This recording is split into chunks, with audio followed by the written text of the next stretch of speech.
تمہارا کلام ہمیشہ ایسا پرفضل اور نمکین ہو کہ تمہیں ہر شخص کو مناسب جواب دینا آ جائے۔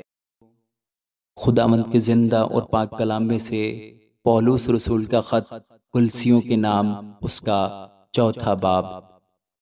اے مالکو، اپنے نوکروں کے ساتھ یہ جان کر عدل و انصاف کرو کہ آسمان پر تمہارا بھی ایک مالک ہے۔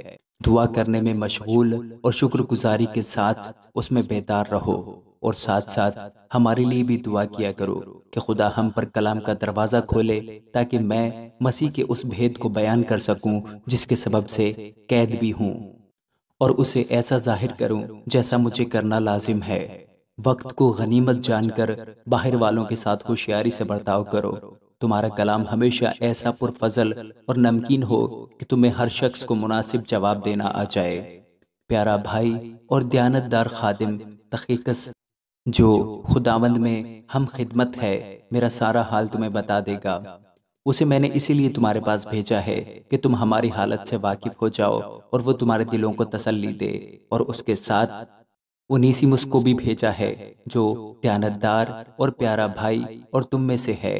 یہ تمہیں یہاں کی سب باتیں بتا دیں گے۔ ارسترخس، جو میرے ساتھ قید ہے، تم کو سلام کہتا ہے، اور برناباس کا رشتہ کا بھائی مرکز، جس کی بابت تمہیں حکم ملے تھے، اگر وہ تمہارے پاس آئے تو اس سے اچھی طرح ملنا۔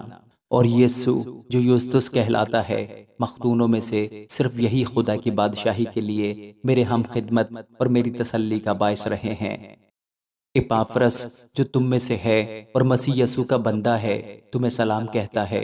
وہ تمہارے لیے دعا کرنے میں ہمیشہ جانفشانی کرتا ہے، تاکہ تم کامل ہو کر پورے اتقاد کے ساتھ خدا کی پوری مرضی پر قائم رہو۔